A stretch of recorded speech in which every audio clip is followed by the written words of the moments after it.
시청자 여러분 안녕하십니까? 뉴스7 신유만입니다. 지방선거 투표용지 부족 사태의 파장이 계속되는 가운데 전원 외부위원으로 꾸려진 선관위 진상규명위원회 활동도 오늘로 6일차 반환점을 돌았습니다. 그동안 용지 부족 상황이 벌어질 경우에 대한 매뉴얼조차 없었다는 내용 등을 밝혀냈지만 사태의 전모를 파악하기엔 기간이 너무 짧다는 지적도 나옵니다. 남은 기간 납득할 만한 결과를 내놓을 수 있을지, 반드시 규명해야 할 내용은 뭔지 고희동 기자가 짚어봤습니다. 선관위 진상규명위는 활동을 시작하며 이번 사태를 단순 착오가 아닌 헌정 위기 상황으로 규정하고 철저한 진상 파악을 강조했습니다. 전모를 밝히고 그 결과를 투명하게 공개하겠습니다. 현 사태에 관하여 책임이 있는 자에 대하여 엄정하게 책임을 묻도록 할 것입니다. 이후 진상규명위는 선관위가 예비투표용지를 규정의 10분의 1만 준비하고 용지 부족 사태에 대한 매뉴얼도 갖추지 않아 사태 발생 가능성을 선거 당일 오전 11시 50분에 인지하고도 대응에 실패했음을 확인했습니다. 오후 5시 9분에 무번호 투표용지가 거의 소진되어서 더 이상 배부할 수 없는 상황에 됐습니다. 문제는 시간입니다. 19일 활동이 끝나는 진상규명위의 남은 시간은 사실상 나흘에 불과합니다. 진상규명위는 일부 지역의 후보 간 사전투표 득표수가 같은 이른바 쌍둥이 득표에 대한 재개표도 필요하다는 입장이지만 현실적으로 쉽지 않습니다. 또 진상규명위가 선거관리 시스템 전반을 들여다보겠다고 한 상황에서 선거 직전 휴직자 증가와 선관위 직원들의 외유성 출장 논란까지 불거졌습니다. 2023년 직원 5명이 몰디브 대선을 참관하겠다며 7박 9일 동안 출장을 다녀왔는데 참관 사진 등 보고 내용은 허술하기 짝이 없었습니다. 이런 가운데 국민의힘 나경원 의원은 비상임인 노태학 위원장보다 상임위원인 위철한 위원장 직무대행이 이번 사태를 초래한 실권자라며 위 직무대행을 출국 금지하고 수사해야 한다고 주장했습니다. TV조선 고희동입니다. 투표용지 부족 사태에 항의하는 송파구 개표소 집회가 어느덧 열흘째입니다. 주말을 맞아 가족 단위로 온 참가자들도 많다는데요. 현장 취재 기자 연결합니다. 자, 소지영 기자, 그곳 분위기 전해주시죠. 네, 이곳 송파 개표소 앞 집회에는 여전히 시민들의 발길이 이어지고 있습니다. 주말을 맞아 부모 손을 잡고 집회 현장을 찾은 아이들도 볼 수 있었는데요. 아이들은 바닥에 앉아 태극기를 색칠하며 시간을 보내기도 했습니다. 가족 단위 참가자들이 늘면서 집회 현장 한편에는 기저귀 가리대 같은 편의시설도 마련됐습니다. 주말에 애들이랑 한번 와보고 싶었고요. 먹을 거, 마실 거 이렇게 나눠주시고 같이 태극기 그리고 재밌게 놀다 가는. 태극기 그렸어요. 재밌었어요. 이번 사태의 수사를 맡은 검경 합동수사본부 좀 속도를 내고 있나요? 네, 그렇습니다. 검경 합동수사본부는 주말에도 출근해 압수물 분석에 주력했습니다. 지난 11일 중앙선관위 등 7곳에 대한 압수수색을 시작한 합수본은 어제까지 중앙선관위 서버에 대한 압수수색을 모두 마쳤습니다. 합수본은 선관위 서버 압수수색에서 별도의 기간을 특정하지 않고 이번 지방선거와 관련된 선거공문과 내부 메신저 등을 확보한 것으로 전해졌는데요. 합수본은 압수물 분석과 함께 이번 주부터는 선관위 실무자급부터 소환 조사에 나설 예정입니다. 지금까지 서울올림픽공원에서 TV조선 소지연입니다.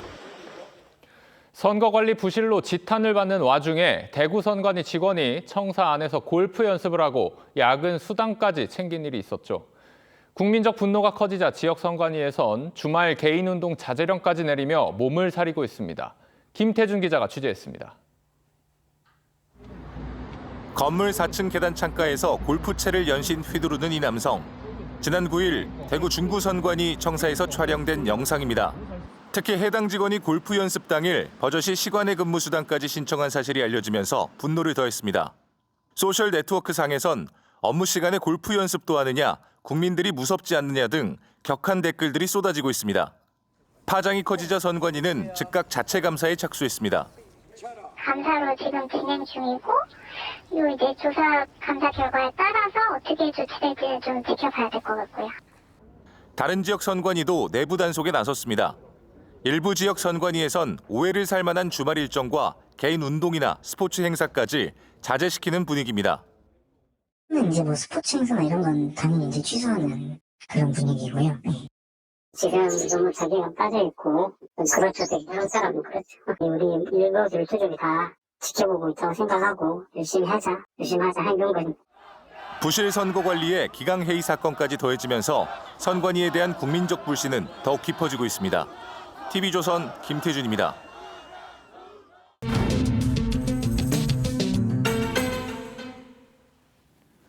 지금의 선관위는 사실상 제 기능을 하기 어렵다는 게 정치권의 공통된 판단입니다.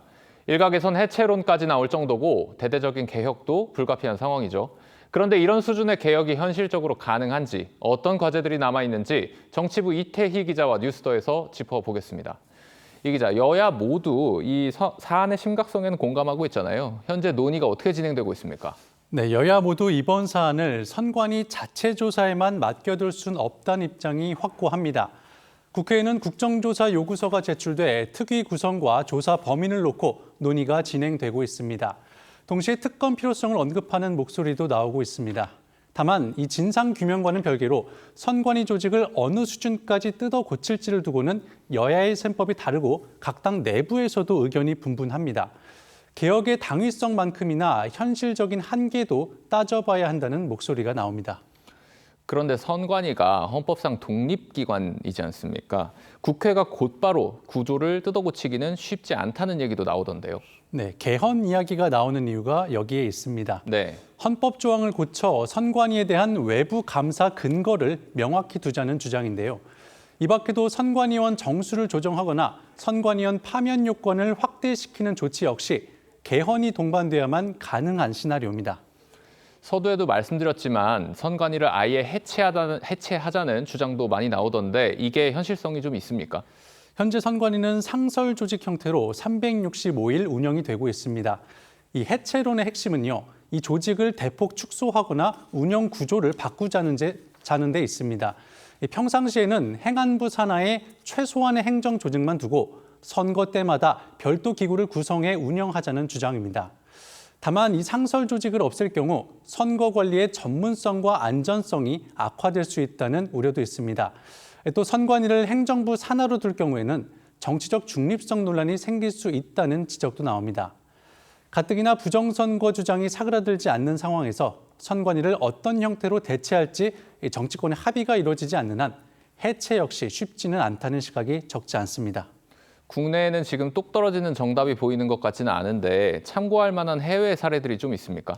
선거 관련 국제기구들은 선거기구의 독립성과 함께 외부의 직무감사가 필수적이라고 강조합니다. 실제 미국은 연방 차원의 중앙선관위 없이 각 주정부가 선거를 관리합니다. 대신 주의회와 사법기관 등이 견제하는 구조를 갖추고 있습니다. 영국은 독립선거관리기구를 두되 의회의 감독 기능을 함께 두고 있고요. 스웨덴 역시 감사원이 선관위의 투개표 시스템까지 감사할 수 있도록 규정하고 있습니다. 제도도 중요하지만 조직 기강회의 문제, 또 문화적인 측면도 이번에 수면 위로 떠올랐어요. 이 와중에 선관위 직원이 청사 안에서 골프 연습을 했다는 보도도 나왔잖아요. 솔직히 자정 능력이 있기는 한 건지 의문이 들거든요. 논란이 터져도 솜방망이 처벌에 그쳤다는 비판은 계속해서 제기돼 왔죠. 네. 여기에 선관위 출신 인사들이 퇴직 이후에 정치권이나 법조계로 이동하는 사례를 두고도 이해충돌 관리가 강화돼야 한다는 지적이 나옵니다. 실제로 지난 2023년 자녀 특혜 채용 논란으로 자녀 임용 취소 처분을 받은 이 지역 선관위 상임위원이 지난해 퇴임 이후 대형 로펌에 입사한 사실이 확인됐습니다. 선거 규정 해석과 집행 권한이 워낙 큰 조직인 만큼 퇴직 이후 영향력 행사에 대한 우려도 적지 않습니다.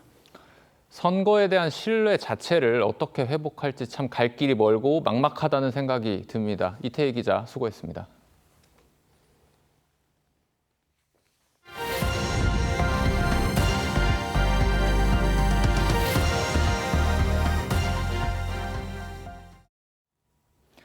유럽 순방 중인 이재명 대통령이 어젯밤 여당을 향해 또다시 쓴소리를 했습니다. 집권 여당은 진영이 아닌 국민 전체를 향해야 한다며 큰 그릇의 역할을 해달라고 당부한 건데 강경 일변도의 메시지를 내고 있는 당 지도부를 재차 겨냥한 거란 해석이 나옵니다.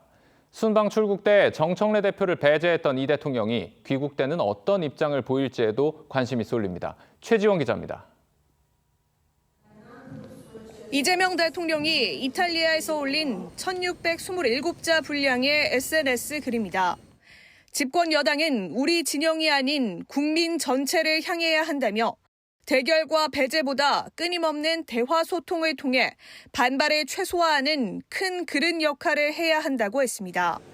독일 철학자 막스 베버가 언급한 정치인의 세 가지 자질, 사익 아닌 대의, 신념 윤리보다 책임 윤리, 현실과 이상의 균형 감각도 강조했습니다.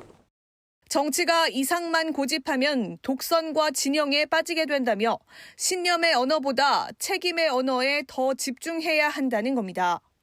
이 대통령이 6.3 지방선거 이후 여당 지도부를 공개 지적한 건 이번이 두 번째입니다. 근데 이길 거를 졌다. 또 이겨야 되는 곳을 졌다고 하면 그 문제가 다르죠. 여당은 그릇이 돼야 됩니다. 일각에선 각종 현안에 대해 강경 기조를 유지하고 있는 정청래 대표에 대한 경고라는 해석이 나옵니다. 정 대표는 이 대통령이 국회 논의를 지켜보겠다고 한 검찰 보안 수사권에 대해 전면 폐지를 공식화했고 순방 출국 행사 배제 조치 뒤엔 정권은 짧다고 말해 계파 갈등이 표면화됐습니다. 국민을 이기는 정권은 없습니다. 국민은 영원하고 정권은 짧습니다. 이를 두고 여권 관계자는 이 대통령 탄핵 가능성까지 염두에 둔 협박성 발언 아니냐는 분노가 청와대 참모들 사이에서 나오고 있다며 불편한 기색을 드러냈습니다. 일각에선 이 대통령 순방 귀국 행사가 예정된 오는 18일이 여권 갈등 상황에 또 다른 분기점이 될 거란 관측이 나옵니다. TV조선 최지원입니다. 이 대통령 메시지에 당 지도부도 가만히 있지는 않았습니다. 대통령 메시지가 정청래 대표를 향한 걸로 해석하는 건 왜곡이라면서 선거 과정에서 정부 인사들의 메시지 등도 여론에 어떤 영향을 미쳤는지 봐야 한다고 했습니다. 그러면서 김민석 총리의 당권 출마설은 적절했는가라고 콕 집어 언급했는데 친명계는 거세게 반발했습니다. 변정현 기자입니다. 민주당 조승래 사무총장은 당 전체 당선율 72%는 역대급이라며 서울시장 선거 패배만이 아닌 정부 인사의 행보 등도 함께 평가해야 한다고 주장했습니다. 정부 인사들의 메시지, 행보, 이게 여론에 어떤 영향을 미쳤는지까지도 포함해서 평가를 저는 해야 된다고 생각합니다. 특히 선거 기간 일각에서 보도된 김민석 총리의 당권 도전설을 문제 삼았습니다. 김 총리 본인의 주장이 아니라도 선거에 영향을 줬을 수 있다는 겁니다. 그만두고 당권 도전한다. 총리 그만두고. 이런 게 선거에 어떤 영향을 줬겠습니까? 당사자들이 부인을 안 했기 때문에. 근데 그게 과연 적절했을까요? 조 사무총장은 이재명 대통령의 여당의 책임 강조가 정청래 대표를 겨냥한 것이란 해석에 대해서도 대통령도 여당 구성원이라며 특정 인사로 좁혀 접근하는 것은 뜻을 왜곡한 것이라고 했습니다. 그러자 친명계 이건태 의원은 반성보다 당권 경쟁에 집중하는 거냐며 정 대표와 지도부는 즉각 사퇴하라고 요구했습니다. 국민의힘에서도 장동혁 지도부가 부정선거 음모론을 이용한다며 장 대표 사퇴 요구가 계속되고 있습니다. 장 대표는 오늘도 송파구 개표소를 찾아 특검 실시를 주장하며 선관위 이슈에 주력했습니다. 모든 당력을 지금 선관위 관련된 사태에 대해서 지금 집중하고 있는 상황입니다. 당 소장파들이 요구한 의원총회는 오는 수요일이나 목요일쯤 열릴 예정입니다. TV조선 변정현입니다. 이번 지방선거에서 극적인 역전승을 거두며 5선 고지에 오른 오세훈 서울시장. 그동안 합리적이지만 우유부단하다는 당내 일각의 평가를 받기도 했죠. 그런데 선거 이후 오 시장의 행보가 눈에 띄게 달라졌다는 평가가 나옵니다. 보수 진영 안에서 중량감이 커진 것과도 무관치 않다는 분석이 나오는데 구체적으로 어떻게 바뀌었다는 건지 이채현 기자가 보도합니다. 우리 경선이 늦어진 것에 대해서 저는 사실 좀 오세훈 시장의 책임이 있다고 생각하는데 오늘 좌고우면 한다는 게 국민의힘 내부에는 그동안 오세훈 서울시장이 신중하지만 다소 소극적이라는 평가도 있었습니다. 그랬던 오 시장이 5선 성공 이후 보다 적극적인 목소리를 내기 시작했습니다. 오 시장은 최근 서울시의회에서 민주당 박유진 서울시의원과 주고받은 질의응답 영상을 자신의 SNS에 올렸습니다. 저거 국토부가 선거에 유리하라고 민주당이 흘린 겁니까? 정말 그렇게 생각하십니까? 네. 시장님이 그런 언론관을 공식 발언으로 얘기하는 것도 믿기 어려운 발언입니다만 이번에 MBC 행태는 그런 말 들어도 전혀 과하지 않습니다. MBC가 뭐라고 하는 얘기입니다, 지금. 선거 기간 민주당이 제기한 GTX 삼성역 철근 누락 문제를 민주당의 정치 공세라고 정면 반박한 건데 이에 대해 박 시의원은 자칫 대형 인명사고로 이어질 수 있는 중대 결함인데 매우 위험하고 편향된 인식이라고 비판했습니다. 야권에선 우유부단하다는 평가를 받았던 오 시장이 이번 선거를 계기로 이미지 변화에 나선 거란 해석이 나옵니다. 오 시장은 당선 직후 담화문을 내고 선관위에 대해 해체 수준의 개혁을 촉구하기도 했습니다. 다만 당 지도부 거취 등 당내 현안에 대해선 거리를 두고 있습니다. TV조선 이채연입니다. 네, 이번 북중미 월드컵의 개최 도시 중 하나인 미국 로스앤젤레스. 지난 1월 대형 산불로 큰 아픔을 겪었던 곳이죠. 하지만 월드컵 개막 이후 웃음과 활력이 넘치는 도시로 분위기가 바뀌었다고 합니다. LA 곳곳의 월드컵 축제 분위기, 이어서 백대호 특파원이 전해드립니다. 미국의 개막전 승리 다음 날 로스앤젤레스. 승리의 여운이 가시지 않습니다. I mean, we were at the World Cup last night. It's the best night of my life. 주변이 온통 월드컵 얘기뿐입니다. My thoughts on the game were an absolute amazing game, right? There was 3 goals in the first half. 지난해 1월 대규모 산불로 이재민 20만 명이 발생한 상처도 많이 아물었습니다. 곳곳의 월드컵 광고판과 현수막이 분위기를 띄운 덕입니다. 2 months after the fires, I went to LAX and it was totally empty, which is really sad to see. So we're happy to have the World Cup here as a chance to have people come back to LA. 거리 응원용 팬존이 설치된 LA 메모리얼 콜로세움은 전 세계 축구 팬들로 가득합니다. 입장 대기줄을 따라 즉석 파도 타기 응원이 펼쳐집니다. France, Portugal, Mexico, and that's it. About the same as him, and I also like Argentina too. 인파가 몰리면서 경찰은 사고 예방을 위해 말과 차량을 이용한 순찰을 강화했습니다. LA 한인들은 한국과 미국의 개막전 첫 승 소식에 본선 진출 기대감을 내비쳤습니다. 16강 진출했으면 좋겠고 LA에서 월드컵을 즐길 수 있어서 너무 좋고 덕분에 지역사회가 활성화된 것 같아서 너무 기쁩니다. 월드컵 열기가 화마와 경기 침체로 어려움을 겪던 지역사회 전체에 긍정과 희망의 바람을 불러일으키고 있습니다. 미국 로스앤젤레스 메모리얼 콜로세움에서 TV조선 백대호입니다. 이틀 동안 부산을 축제장으로 만들었던 방탄소년단 BTS의 공연이 모두 마무리됐습니다. 국내외 팬 11만 명이 모여 인산인해를 이뤘는데요. 흥겨운 축제 뒤에는 배짱 영업과 얄팍한 바가지 상술도 기승을 부려 눈살을 찌푸리게 했습니다. 오늘은 BTS 공연이 남긴 명암에 포커스를 맞춰봤습니다. 하동원 기자의 보도입니다.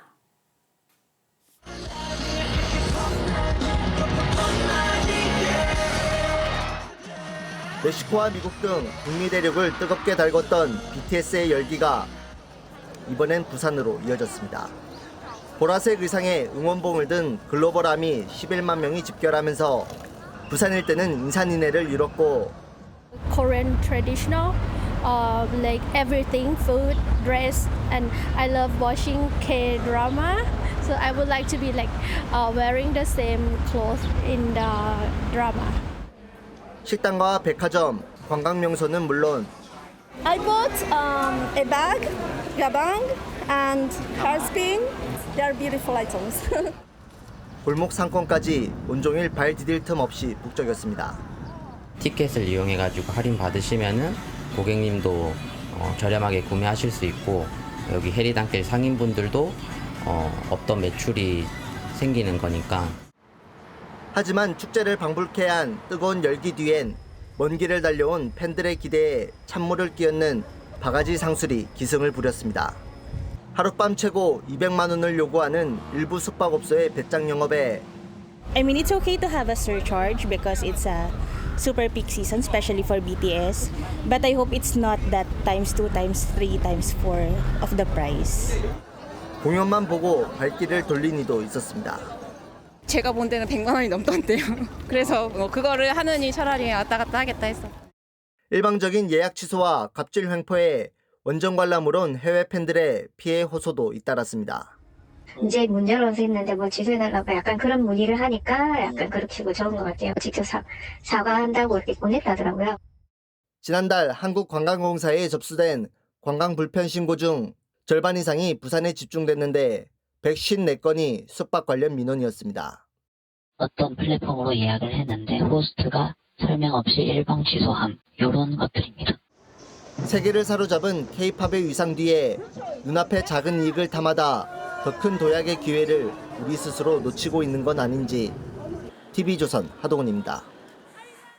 네, 증시 호황 속에 주식으로 불린 돈 어디에 쓰였을까요? 올해 들어 주식과 채권을 판 자금 3조 7천억 원이 주택시장에서 사용된 것으로 나타났습니다. 이 가운데 약 3분의 2는 서울 주택 매입으로 유입이 됐는데 특히 강남 3구에 집중됐습니다. 이유경 기자입니다. 서울 반포동의 한 대표 아파트 단지. 전용 면적 84제곱미터가 한 달 새 10억 원이 오르며 지난달 63억 원의 최고가를 썼습니다. 주식 등 금융투자로 돈을 번 현금 부자들이 주로 찾는다는 게 현지 설명입니다. 여기는 젊은 층이 좀 많아요. 이건 이제 주식 관련이고 뭐 그렇기 때문에 그걸로 이제 돈을 버신 분들, 자산가들, 여기는 2억밖에 대출이 안 되기 때문에. 올해 넉 달간 주식과 채권을 판 자금 3조 7천억 원이 부동산 시장으로 이동한 것으로 나타났는데 이 중 65%인 2조 4천억 원이 서울 지역에 몰렸습니다. 특히 강남과 송파, 서초 등 강남 3구에 집중됐습니다. 서울 전역이 규제 지역으로 묶이고 고강도 대출 규제로 은행 문턱이 높아지자 증시 호황으로 불어난 돈을 상급지로 갈아타는 데 다시 투자한 겁니다. 실제로 15억 원 이상 고가 주택을 사는데 주식 매각 자금을 활용한 비중은 지난해 5% 이내에 머물렀지만 지난 4월 13%대까지 치솟으며 두 자릿수를 기록했습니다. 대출 규제가 이제 주식에서 수익을 본 돈으로 좀 더 상급지로 똘똘한 한 채로 집중을 하는 현상은 당분간 좀 더 이어질 것으로 예상이 됩니다. 높아진 대출 규제 속에 서울 핵심지가 현금을 쥔 부자들만의 시장으로 굳어지는 모양새입니다. TV조선 이유경입니다. 네, 급등락을 반복한 우리 증시 8,000선을 돌파했죠. 반도체주들은 신고가를 새로 썼고 신고가를 경신한 종목도 1,500여 개에 달합니다. 하지만 소외주들은 낙폭이 깊어졌는데요. 실제 신저가를 갈아치운 종목이 더 많은 것으로 나타났습니다. 지수 상승에 가려진 증시의 양극화 실태, 이낙원 기자가 취재했습니다. 6월 들어 역대 최고가인 37만 전자와 240만 닉스를 달성한 반도체 대장주. 전 세계적인 AI 열풍이 이끈 결과입니다. 실제로 올해 초부터 지난 12일까지 52주 내 신고가를 경신한 종목은 모두 1,508개였습니다. 오늘 코스피는 날아올랐습니다. 이란 전쟁이 끝날 거란 기대감에 사상 처음으로 8,000선에 마감했습니다. 하지만 반도체주 중심의 독주가 이어지는 사이 소외된 종목들의 낙폭은 깊었습니다. 같은 기간에 신저가를 갈아치운 종목은 1,763개로 신고가를 갈아치운 종목보다 17% 많았습니다. 특히 하락 종목 3개 중 2개는 코스닥 상장사였습니다. 주도주 외엔 수익을 내기 어렵다 보니 테마를 쫓아 자금이 이동하면서 시장의 변동성까지 키웠습니다. 특히 일주일 새 코스피와 코스닥은 하루에 많게는 9%대씩 출렁였는데 신고가와 신저가를 동시에 경신한 널뛰기 종목도 587개에 달했습니다. 전문가들은 당분간 이 같은 양극화와 증시 변동성이 이어질 거라고 분석했습니다. 다른 종류의 주식을 가지고 있는 사람들은 오히려 소득과 자산이 감소를 해서 연이은 기업 공개가 예고돼 있기 때문에 그래서 변동성도 특별히 완화될 이유 없을 거로 보여지거든요. 일부 주도주를 향한 기대감이 연일 증시를 달구고 있지만 동시에 소외된 종목들의 양극화 그늘도 짙어지고 있습니다. TV조선 이낙원입니다.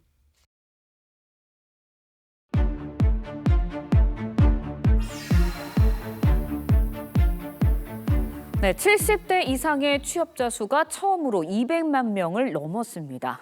70대에 일하는 노인의 수 점점 늘어날 것으로 보이는데요. 사회정책부 이상배 기자와 따져보도록 하겠습니다. 이 기자, 우선 70대 이상의 취업자 수가 얼마나 많아진 건가요? 네, 국가데이터처가 발표한 지난해 70세 이상 취업자는 216만 2천 명입니다. 전년보다 9.2%포인트나 증가한 건데요. 200만 명을 넘어선 건 70대 이상 취업자 수를 집계하기 시작한 2018년 이후 처음입니다. 70대 이상의 취업자 수는 지난 2018년 121만 9천 명에서 2021년 156만 6천 명을 기록했고 2022년부터 24년까지는 매년 7%포인트 이상 늘어 지난해 200만 명을 돌파했습니다. 네, 고령층의 취업률이 높아 보입니다. 생각보다는. 그렇다면 다른 나라는 어떤가요? 네. 경제협력개발기구에 따르면 2023년 기준 우리나라의 65세 이상 고용률은 37.3%입니다. 이미 OECD 평균인 13.6%보다 2배가 넘는 수치인데요. 고령화가 많이 진행된 국가인 일본보다도 높은 수치입니다. 네, 그렇다면 우리나라 고령층이 이렇게 적극적으로 취업 시장에 뛰어드는 이유가 있을 것 같거든요. 결국은 경제적인 이유 때문인가요? 네, 그렇습니다. 고령층이 취업 시장에 적극적인 이유는 바로 돈 때문입니다. 설문조사 결과 55세에서 79세 가운데 절반 이상인 54.4%가 연금으로는 부족한 생활비를 보태기 위해 은퇴를 늦추려 하는 것으로 나타났습니다. 취직, 결혼, 출산이 모두 늦어지면서 은퇴 이후 쉬는 것이 대다수였던 70대의 경제생활 패턴도 변화하고 있는 겁니다. 국가데이터처의 조사 결과를 보면 지난해 55세에서 79세 가운데 취업 경험이 있다고 응답한 경우도 3명 중 2명꼴인 67.3%에 달합니다. 지금은 일하고 있든 일하지 않고 있든 앞으로 일할 생각이 있다는 응답도 69.4%에 달하는 실정입니다. 노후의 생계가 보장이 안 된다는 게 한 가지 이유가 있고 80대 초반 되기 전까지는 건강한 편이거든요. 그러다 보니까 어떤 형태의 일을 좀 가지려고. 네, 이러한 현상이 결국 노인 빈곤층 문제로 이어질 수밖에 없을 것 같은데요. 대안이 있는 건가요? 네, 노인 빈곤 문제를 위해 시행된 기초연금 제도에 대한 개편이 가장 현실적인 대안으로 보입니다. 현행 기초연금의 경우 만 65세 이상 노인 가운데 소득 하위 70%에게 매달 일정 금액을 지급하는 제도로 올해 기준으로 최대 월 34만 9,700원이 지급되고 있습니다. 하지만 수급자가 급속도로 증가하고 있는 데다 중산층까지 받을 수 있는 구조라 실효성이 떨어진다는 지적이 계속 제기되어 왔는데요. 현행 구조를 소득이 적은 사람에게는 더 많이, 소득이 많은 사람에게는 덜 주는 방식인 하우상박 구조로 바꾸는 겁니다. 노인 일자리에 대한 질적, 양적 발전을 준비하는 것도 필요한 상황입니다. 노년층의 경우 기존 경력과 상관없는 분야로 취업하는 것이 많은 데다 상당수가 임시 일용직에 머물러 있는 상황입니다. 이 때문에 정년이 지나서도 기존의 경력을 가진 분야에서 일할 수 있는 구조를 만드는 것도 한 방법인데요. 기업의 고령층 급여 보조금을 늘려서 고령층의 고용을 촉진하자는 의견도 있습니다. 노인 일자리에 대한 우리 사회의 인식 제고, 또 정부의 제도적 개선 시급해 보입니다. 이 기자 잘 들었습니다.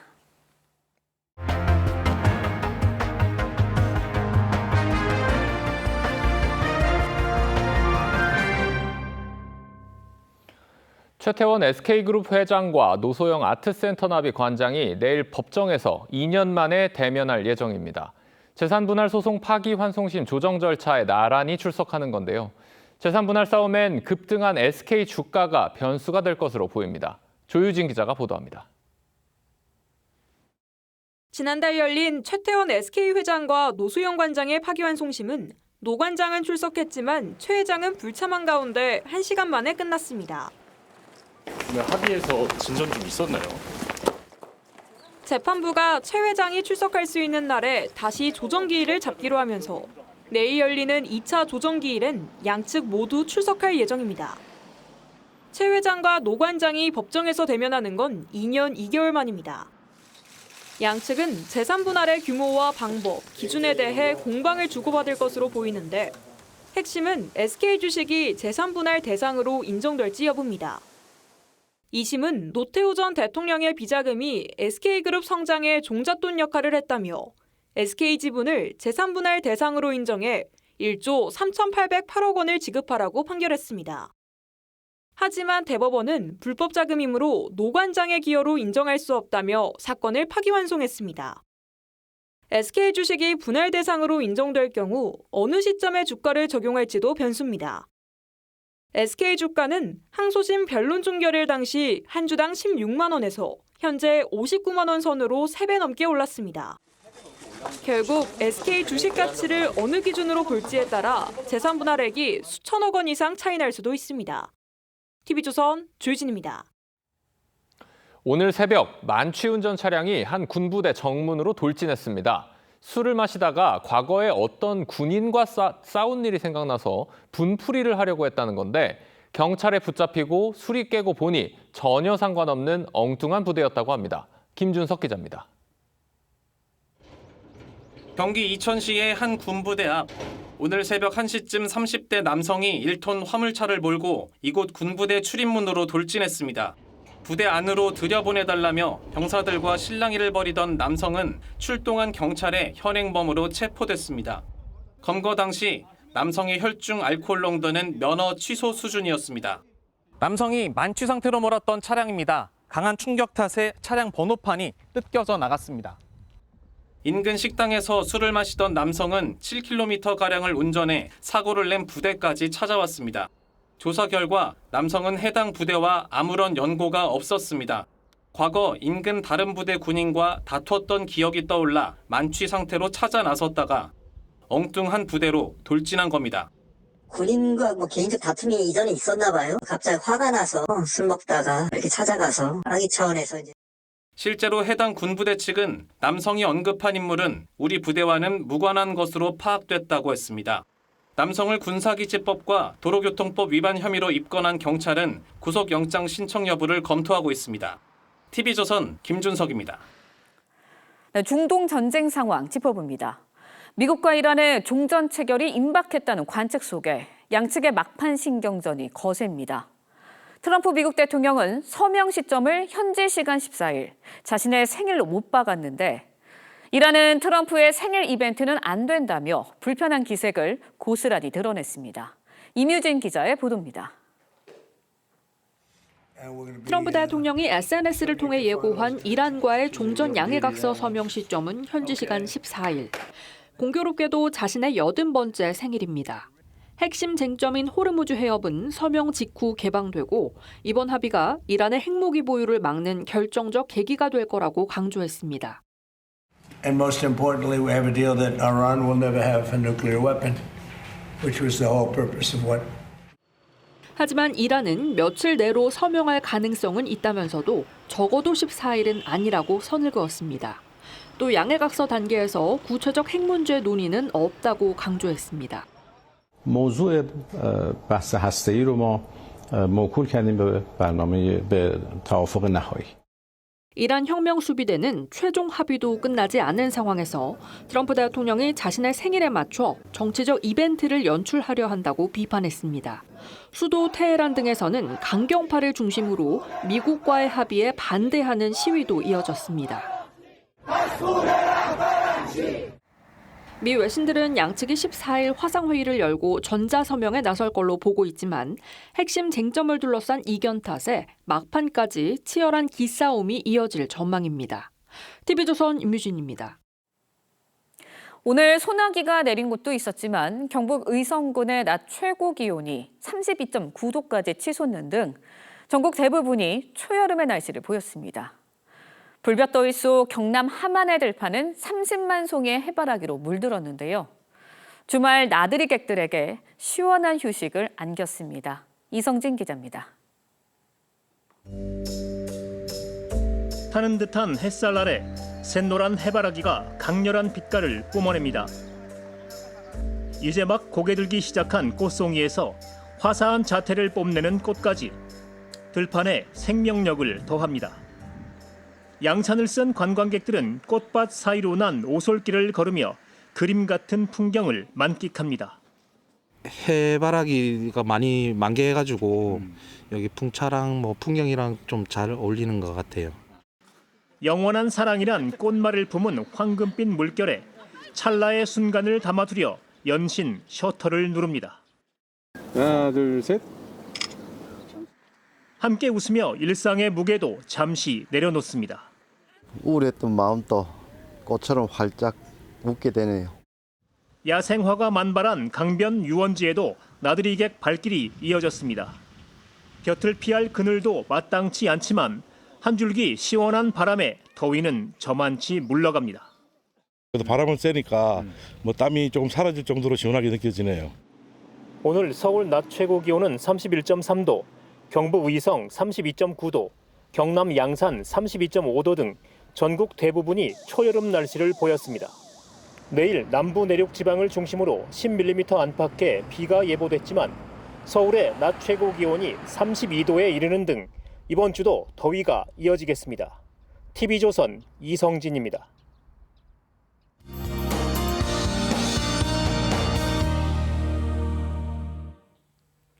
오늘 갑작스러운 소나기에 놀라신 분들 많으시죠? 한대 시간당 30mm 안팎의 강한 비가 쏟아지며 서울에도 올해 첫 호우특보가 내려지기도 했습니다. 오늘 밤까지는 곳곳에 소나기 구름이 지나겠습니다. 양은 5에서 많게는 60mm로 요란하고 강하게 쏟아지겠습니다. 내일 아침 출근길에는 안개가 짙을 것으로 보여 안전운전 하셔야겠습니다. 특히 서쪽 지방과 강원 내륙은 가시거리 200m 미만으로 시야가 답답하겠습니다. 내일 하늘빛은 차차 맑아지겠습니다. 다만 제주도는 흐린 가운데 비가 내리겠고요. 오후 한때 남부 내륙은 소나기가 지나겠습니다. 내일 아침 기온은 서울이 19도로 오늘과 비슷하게 출발하겠습니다. 낮에는 강한 볕이 기온을 끌어올릴 텐데요. 낮 최고 서울이 32도, 대전과 광주 31도, 대구 30도로 평년 기온을 웃돌겠습니다. 이번 주 내내 30도 안팎으로 덥겠습니다. 날씨였습니다. 6월 14일 일요일 뉴스7 마칩니다. 시청해주신 여러분 고맙습니다.